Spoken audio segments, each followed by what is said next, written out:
Alat laboratorium yang pertama yaitu gelas beker.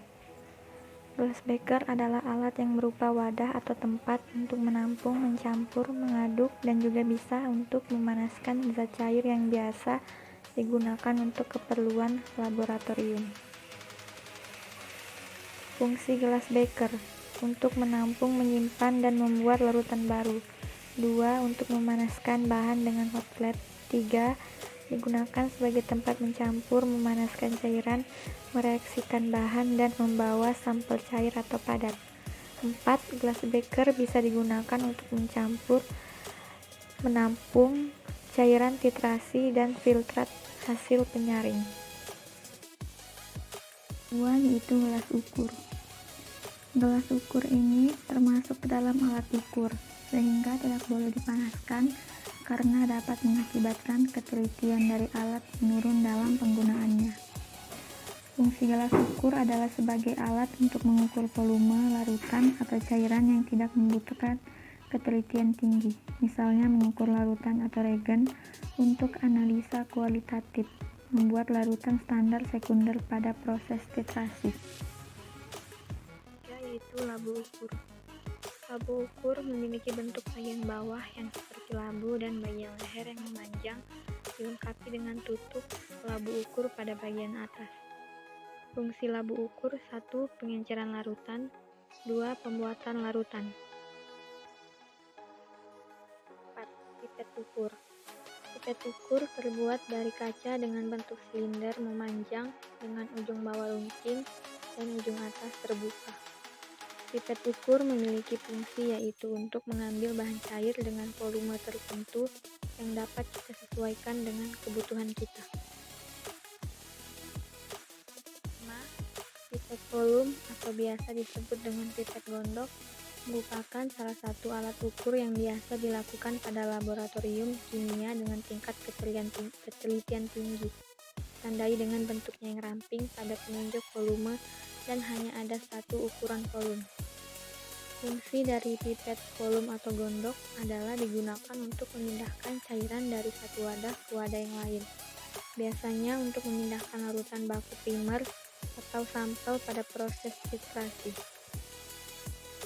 6. Pipet tetes. Pipet tetes merupakan jenis pipet berupa pipa kecil yang terbuat dari kaca atau plastik dan ujung bawahnya meruncing, sedangkan pada ujung atasnya ditutupi oleh karet. Pipet tetes bermanfaat untuk mengambil cairan dengan skala tetesan kecil. 7. Buret adalah alat yang digunakan untuk mengukur volume zat cair. Dalam buret juga dilengkapi dengan skala yang teliti untuk mengukur volume larutan. Fungsi buret yaitu untuk mengukur volume zat cair dengan tepat. 8. Labu Erlenmeyer. Bentuk labu Erlenmeyer seperti labu yang berbentuk kerucut dan memiliki leher di bagian atasnya. Fungsi dan kegunaan Erlenmeyer: 1. Untuk menampung cairan atau bahan kimia. 2. Wadah untuk memanaskan cairan kimia. 3. Wadah untuk mereaksikan atau mencampurkan berbagai bahan-bahan kimia. 9. Bola hisap. Bola hisap digunakan untuk memindahkan sejumlah volume larutan yang biasanya disebut dengan aliquot. Bola hisap merupakan alat untuk menyedot larutan yang dapat dipasang pada pangkal pipet ukur. Karet sebagai bahan filler merupakan karet yang resisten bahan kimia. 10. Cawan Petri. Cawan Petri berbentuk seperti gelas kimia yang berdinding sangat rendah, terbuat dari kaca borosilikat tahan panas. Fungsi cawan Petri: 1. Sebagai wadah penimbang. 2. Menyimpan bahan kimia. 3. Membantu menumbuhkan mikroba pada analisa mikrobiologi. Yaitu alat instrumen yang pertama, turbidimeter, adalah salah satu alat umum yang biasa digunakan untuk keperluan analisa kekeruhan air atau larutan.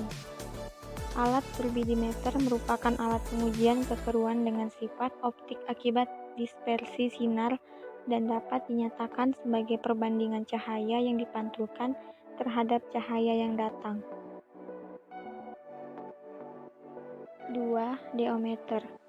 Deometer merupakan alat yang digunakan untuk mengukur kadar oksigen terlarut atau dissolved oksigen di dalam air atau larutan.